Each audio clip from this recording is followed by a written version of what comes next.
नमस्कार मित्रांनो, स्वागत आहे तुमचं आताच्या ब्रेकिंग न्यूजमध्ये। मित्रांनो, मुख्यमंत्री माझी लाडकी बहीण योजनेचा लाभ घेणाऱ्या महिलांसाठी अत्यंत महत्त्वाची बातमी समोर येते। या योजनेचा लाभ घेणाऱ्या अनेक महिलांना अनेक अडचणींना सध्या सामोरं जावं लागतंय।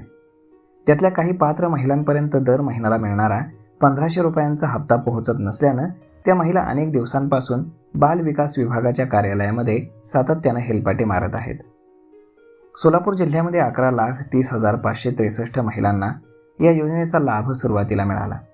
त्यासाठी राज्य सरकारकडून महिन्याला 169 कोटी रुपये वितरित केले गेले, परंतु नुकत्याच झालेल्या KYC पडताळणीमध्ये मोठ्या प्रमाणामध्ये महिला अपात्र ठरल्या। त्यामुळे लाभार्थी महिलांची संख्या लक्षणीयरित्या कमी झाली आणि जिल्ह्यासाठी लागणारा निधी देखील कमी झाला।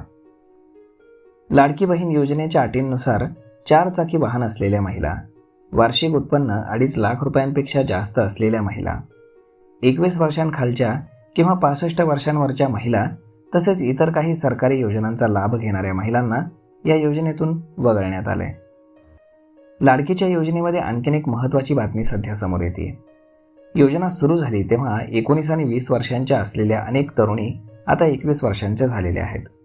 नियमानुसार त्या योजनेसाठी पात्र आहेत, परंतु नवीन अर्ज प्रक्रिया सुरू नसल्यानं त्यांना अर्ज करता येत नाही। त्यामुळे बऱ्याच पात्र तरुणींना या योजनेच्या लाभापासून वंचित राहावं लागतंय। पडताळणीनंतर अनेक महिलांचा लाभ बंद झाला। काही महिलांनी KYC पूर्ण करून सुद्धा त्यांच्या खात्यामध्ये पैसे जमा होत नसल्याची तक्रार केली आहे। त्यामुळे महिला थेट महिला आणि बालविकास विभागाच्या कार्यालयात जाऊन चौकशी करत आहेत, परंतु लाभ कधी सुरू होईल याची कुठलीही अधिकृत माहिती अधिकाऱ्यांकडे स्पष्ट नसल्याचं दिसून आले। त्यामुळे राज्य सरकारनं नवीन पात्र महिलांसाठी अर्ज प्रक्रिया पुन्हा सुरू करावी अशी मागणी आता महिलांकडनं केली जात आहे। तर मग मित्रांनो, अशा पद्धतीनं लाडक्या बहिणींना मोठा धक्का बसलाय। ज्यांची 21 वर्ष पूर्ण झाली आहेत तर त्या महिलांना आता नवीन अर्ज करताच येत नाहीये।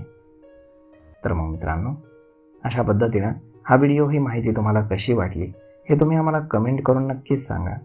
आणि जर हा व्हिडिओ तुम्हाला आवडला असेल तर आपल्या जवळच्या मित्रमंडळींसोबत देखील हा व्हिडिओ तुम्ही शेअर करायला विसरू नका। धन्यवाद।